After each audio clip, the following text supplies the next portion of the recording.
Alright, hey guys, how's it going? It's Joy. I am back again with another video. I hope that you guys are doing well and I hope that you guys are staying safe. So you guys, welcome to another episode at Live Narc Free.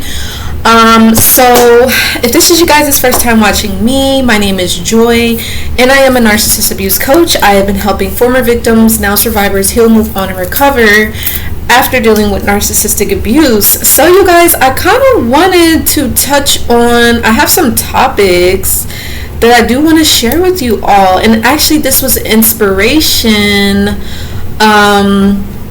because so I was actually am gonna be coming out with some new podcast episodes, so I'm super excited. Make sure that you guys do stay tuned. Make sure you give the video a like, share, subscribe. Make sure that you are subscribed to my email list, so that way when new events, new podcast episodes come out, you are able to tune in to get the knowledge and the information. So yeah, this kind of basically comes from the podcast. I actually did 2 today, so I'm excited for you guys to check those out. And actually, don't forget to get the book called The Lost Child. So shout out to Charlie Bailey. This is her book. Also, make sure that you do get my book called Reclaim Your Life Back and Your Pain Will Make You Successful. Those are really, really good self-help books for those of you, if you want to, add it to your library collection, for healing and recovery reasonings and purposes. I highly, highly recommend. But I did want to talk a little bit about the narcissists and how they actually teach you to serve their needs, right? Now, this actually, again, was inspiration because I was actually thinking about something that, we were talking in a podcast, the person mentioned something about how when they was around their narc, and I can, testify to that it did happen to me, but when you're around the narcissist, you are only there to serve their needs. You're not there to get love, affection, care, support from them. No, you're there to serve the narcissist's needs. Whatever the narcissist needs from you, that's what you're there to do. And it's no ifs, ands, or buts about it, and if you don't do it, then you will be punished, you will be abandoned, ridiculed, neglected, you will be given the silent treatment, you will essentially feel isolated, you'll feel alone, you'll feel like you did something wrong. You may even get things taken away from you. It could be certain resources, attention, anything. The narcissists may try to not give you food.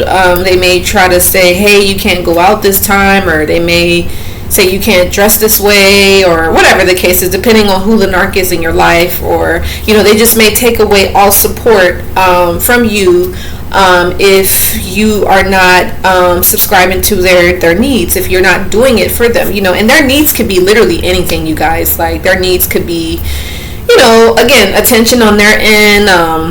They may want you to accept the type of dynamic that they want you to, even though you may not agree to it. Another need could be just being their puppet, just being their yes person, maybe being an emotional punching bag, being a sounding board, someone, they're taken advantage of sexually, any case. They could be taking advantage of you financially.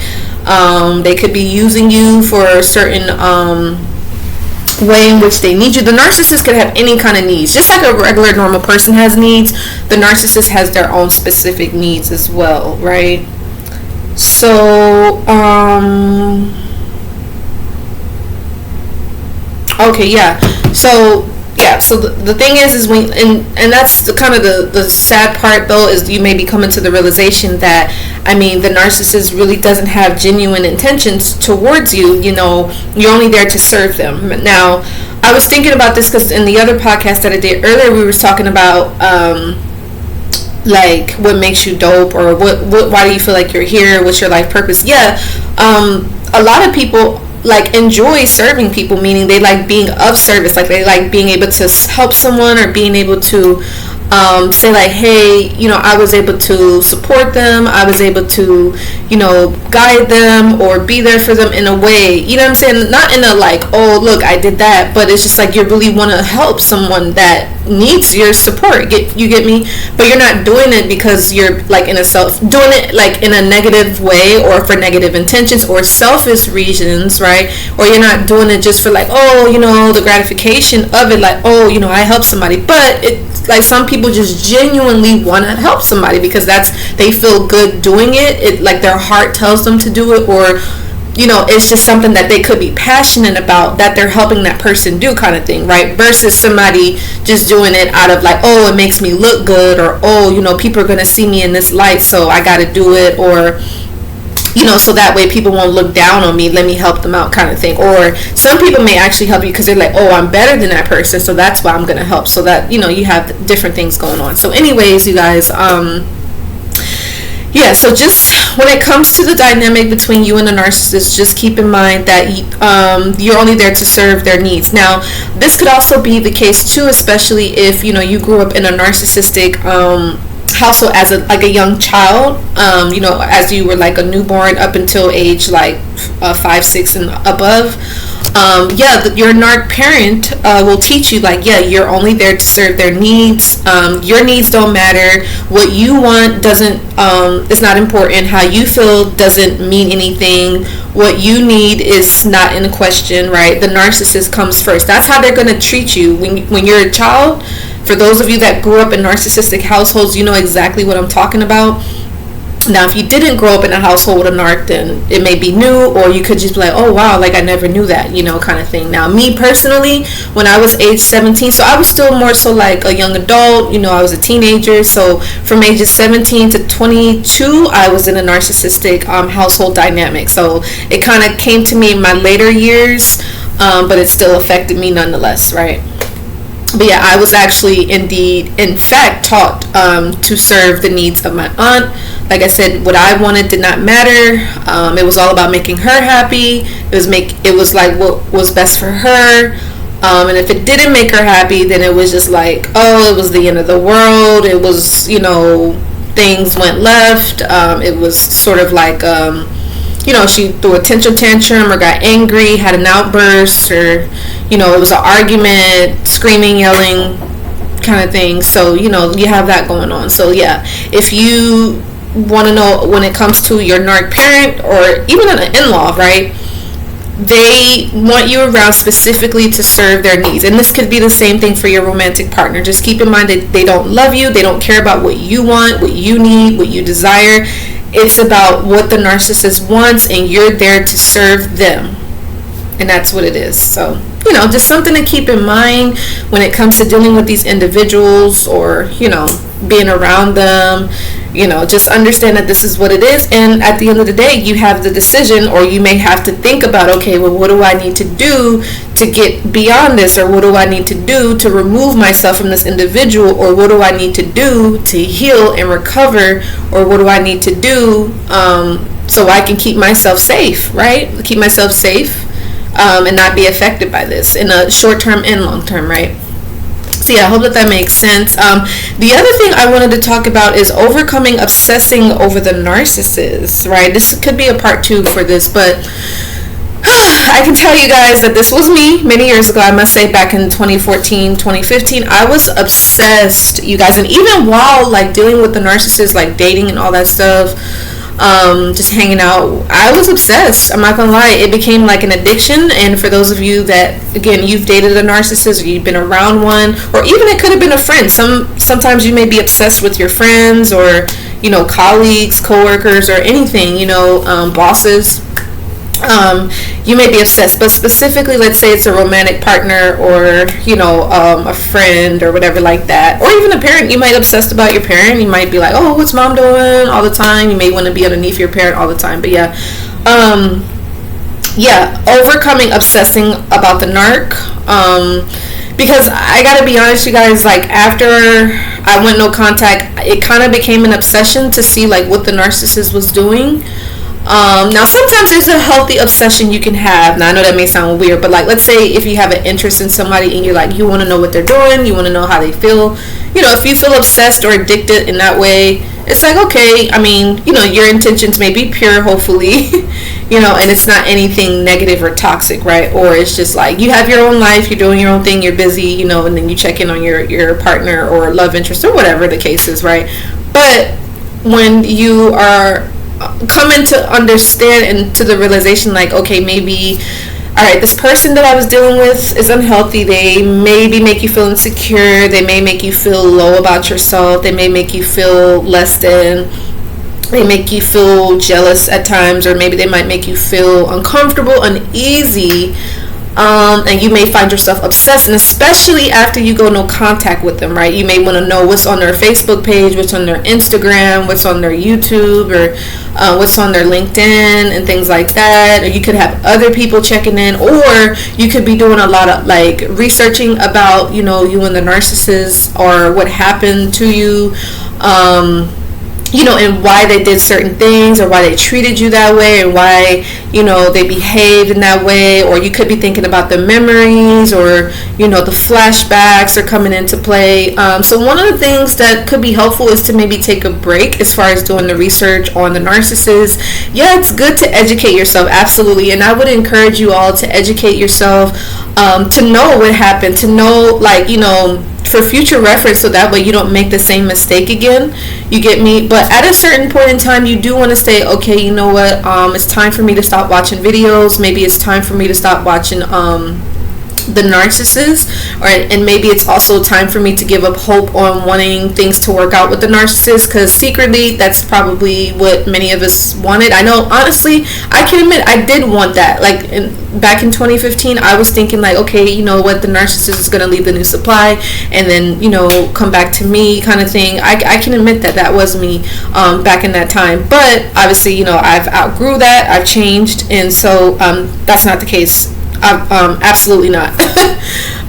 But during that period of time, there was an obsession, absolutely. There was a lot of comparison that was going on. I was like questioning myself, like, what did I do wrong, kind of thing. And you may be doing that now, or you might be doing that soon, and especially if you're dealing with a narc, or maybe you have done that in the past. But like I said, to overcome that obsession is just to understand whatever it is that you find, it's going to hurt you. And you have to be the kind of person where you're like, I don't want to feel pain. I don't want to hurt. I don't want to feel sad. I don't want to feel low. Like, you have to get to a point where pain doesn't, like, intrigue you, or you're like, oh, I want more. Because there are some people, I'm not saying that they like pain, but sometimes they're like, oh, you know what, no matter what I see, I can deal with it. Like, I'm going to be okay. Like, I just want to know. You get me? So I guess you just kind of have to come to the point where you're just like, okay, I don't want to feel pain. And then you be like, okay, I learned enough about this, right? So you kind of stop obsessing over, the topic of narcissistic abuse. Now, there's nothing wrong with watching a video every now and then, but it's just like, sometimes it becomes a habit where you're like, okay, you're searching it like 24/7. Maybe you might want to give yourself some time, because trust me, I was there. Like, me personally, I did it for like 6 months to a year. I was obsessed. I was looking online. I was trying to figure out, what do I need to do? What happened, why did this occur. I would be typing up certain phrases and words that the narcissist would say to me, and I was trying to figure things out, because when you're dealing with a narcissist, they're never going to give you closure. They're never going to give you what it is that you're looking for, and so you're kind of just left wondering like, what's up?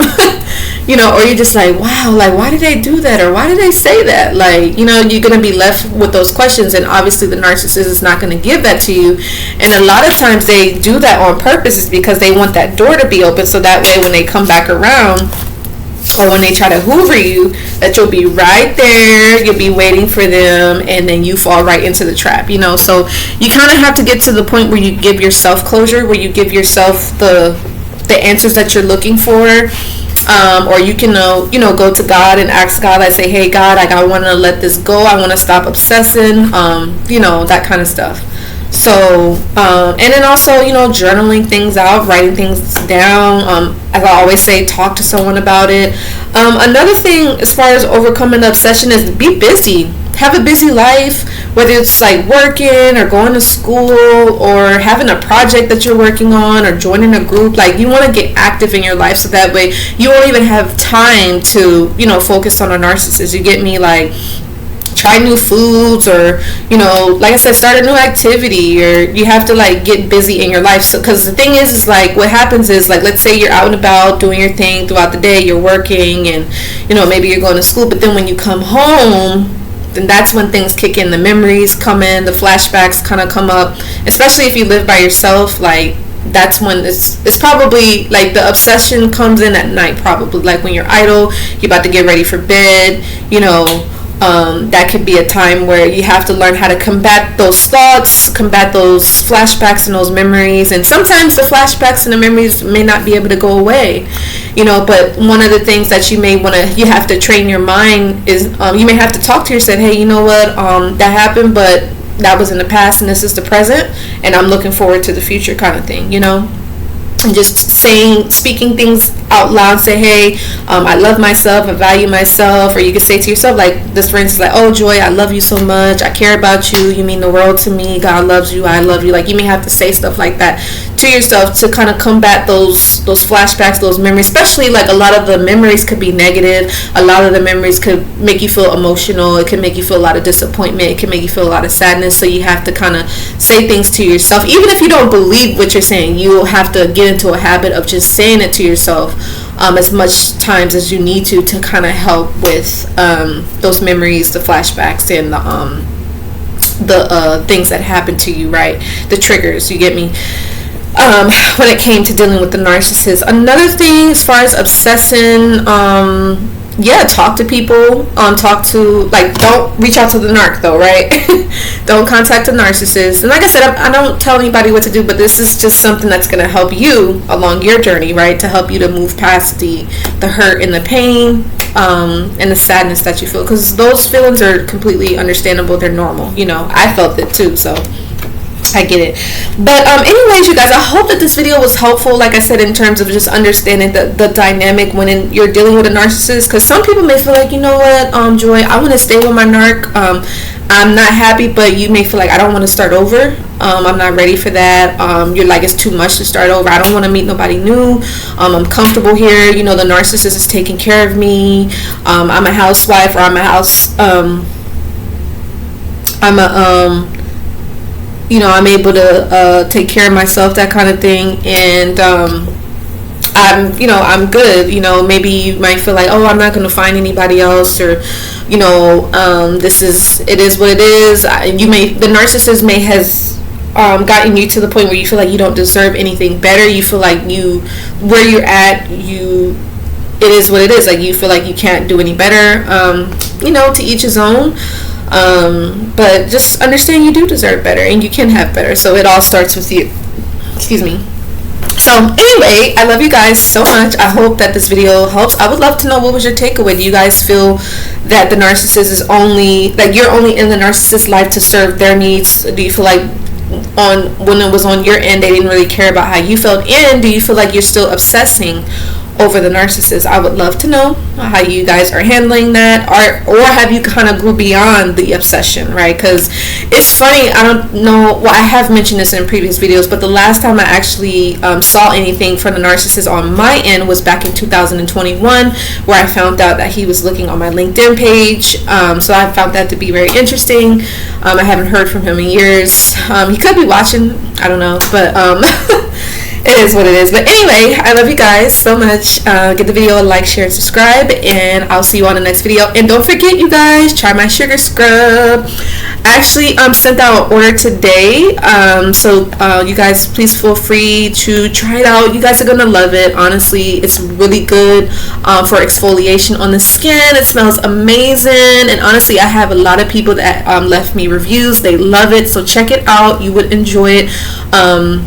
You can just order it from my website, and then I'll ship it out to you. I just need your address, and I'll ship it out. This is a citrus ginger. This is the most popular one. I highly recommend it.